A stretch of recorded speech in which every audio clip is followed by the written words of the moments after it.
Okay, just to follow up what we looked at again this morning after the VACOG, we briefly looked at the concept of anchoring. And I reminded you that anchoring will be what we'll be looking at next week too. So an anchor is something that keeps you in place, basically. And you can have negative anchors and positive anchors.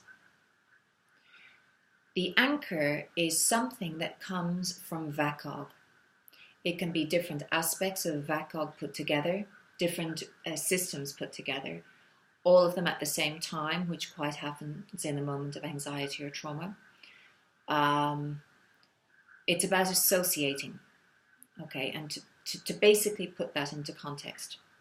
If you have a really good experience, a really good event, a fantastic moment of joy, chances are you are filing in your body, in your eyes, in your ears, in your visual, in your auditory, in your kinesthetic, your olfactory, your gustatory.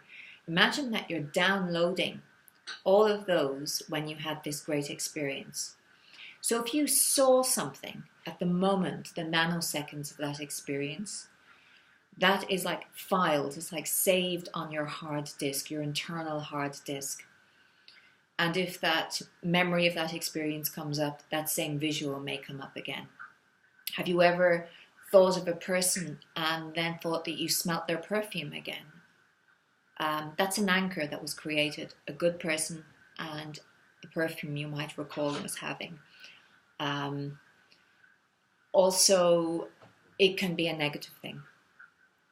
So you can have a negative anchor. And that quite often is associated with trauma. So in NLP trauma work, for example, or NLP therapy work, we will look at what anchors have been fired in association with a traumatic event or pervasive anxiety that may be going on for you, or a limiting belief associated with your lack of confidence, perceived inability. And we will try and reassociate that, remove that anchor, collapse it, we say, collapse the anchor and create a better anchor for a better experience. So that's basically the concept of anchoring in NLP and how and why we use it. And I would like you to prepare something for next week, which is about your everyday anchors. So even if we're looking at executive coaching within your company or business, you exist as a person, and I keep reiterating this. Companies succeed when there is a high level of social intelligence and emotional intelligence. Okay, so we need to look at you as an individual when we look at your everyday anchors. I would like you to think about work anchors, which are visual,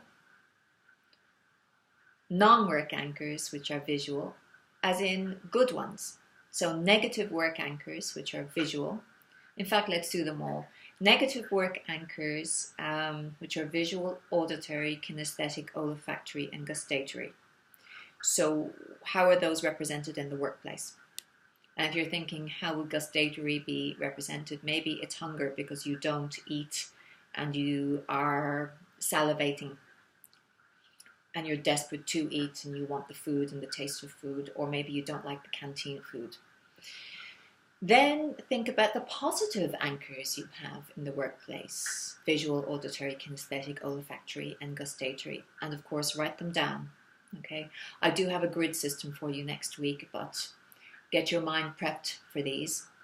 Then look to the personal side, the non-work related anchors that you have, negative and positive, and break them down and start creating a list of all of the anchors that you have going on around you. You might be quite surprised at the volume of sensory stimulation you have going on around you externally that you're then internalizing. A lot of brain work going on then, a lot of cognitive processing in the sensory output and input sense.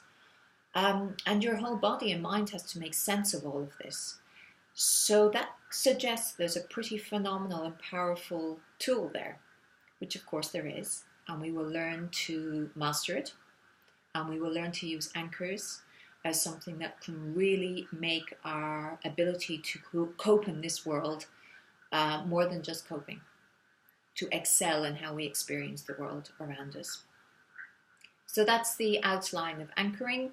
Next week, have your anchors ready, and we will start looking at how we create an anchor and how we fire an anchor and when we need to use it and what a great skill it can be. Thank you. Enjoy your week and see you all soon. Bye.